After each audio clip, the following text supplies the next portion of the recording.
ধন্যবাদ ভিডিওটি প্লে করার জন্য। যারা ছাদ বাগানি আছেন এবং যারা ফল চাষ করেন ছাদে টুকটাক বাড়িতে খাওয়ার জন্য, তাদের জন্য একটা পদ্ধতি।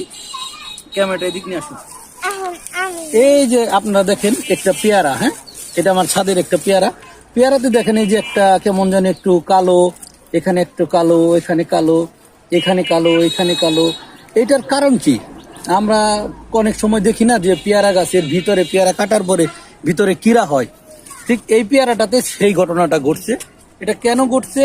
এটা হলো ফলের মাছি পোকার আক্রমণের কারণে ঘটছে। তো আমরা এটা কিভাবে রিমুভ করব, এটার একটা পদ্ধতি আজকে আমি আপনাদেরকে দেখাবো। আমার হাতে দেখতে পারতেছেন একটা পলিথিন, হ্যাঁ, এই পলিথিনটাকে দিয়ে আমরা এটা দমন করতে পারি বা এটার ব্যবস্থা গ্রহণ করতে পারি। যে কিভাবে ব্যবস্থা করবো, এই পলিথিনের দেখেন এই পাশটা আটকানো, হ্যাঁ, তাহলে আমরা এই পাশটা প্রথমে ছিঁড়ে দেব, মানে পিছন সাইডটা ছিঁড়ে দেব। হ্যাঁ, পিছন সাইডটা কেন ছিঁড়ে দেবো এটা একটা বিষয়। পিছন সাইডটা ছিঁড়ে দেবো কেন? কারণ এদিক দিয়ে যেন আলো বাতাস যেতে পারে। যদি না ছিঁড়ে দেয় তাহলে তো ফল মানে কি বলে হুটা হয়ে পড়ে যাইব, বিষয়টা এরকম। তো এই যে এই পাশটা আমরা ছিঁড়ে দিলাম, হ্যাঁ, এই পাশটা ছিঁড়ে দিই, এই পাশটা আমরা পলি দিয়ে আটকে দেবো। যেটার হয়ে গেছে এটা কিন্তু আর রিকভারি হবে না। এখন আমি এই উপরে দেখেন আমার আরেকটা পেয়ারা আছে, দেখছেন এই পেয়ারাটাতে আমি এই ব্যবস্থাটা গ্রহণ করবো। কিভাবে গ্রহণ করব?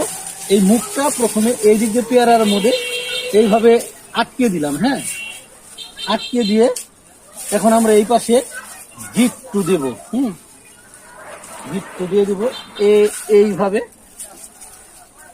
এখন আমাদের যে ফলের মাছি পোকাটা আছে, সেই মাছি পোকাটা আর এই ফলে শাল ডাবাইতে পারবে না। মানে ওরা হলো শাল ডাবায় এবং ওই শালের মাধ্যমে ডিম পারে ভিতরে, ওই ডিমটা ধীরে ধীরে বড় হয়, কিরা হয়ে যায়। এখন পলে দিয়ে আটকানোর ফলে এখানে আর সে শাল ডাবাইতে পারবে না, আর কিরাও হবে না। মানে এই পেয়ারাটা আমি রেখেছিলাম আপনাদেরকে দেখানোর জন্য যে এইটা হলো আক্রমণ করেছে, আর এইটা আমরা পলি দিয়ে আটকিয়ে দিয়েছি, এইটা আর আক্রমণ করতে পারবে না। এইটাই হলো পদ্ধতি।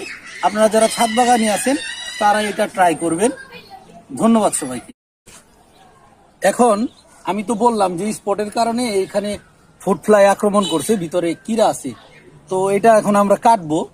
যদি কিরা না থাকে তাহলে কিরা ডিম আছে, এটা আর একটু পাকলে, এখনো তো পুরোপুরি পাকে নাই, আর একটু পাকলে তাহলে সম্পূর্ণভাবে কিরা থাকতো। তারপরেও এটা আমি জানি এটা নষ্ট হয়ে গেছে, এটা আমি ছিঁড়ে এখন আপনাদেরকে দেখাবো যে আসলে এটার কি অবস্থা। হ্যাঁ, এটার কি অবস্থা চলেন আমরা দেখি। এই যে এখানে এখানে এখানে ধরো, এখানে ধরো, দেখা যাইতেছে, দেখা যাইতেছে। আচ্ছা কাটি এটা, এই যে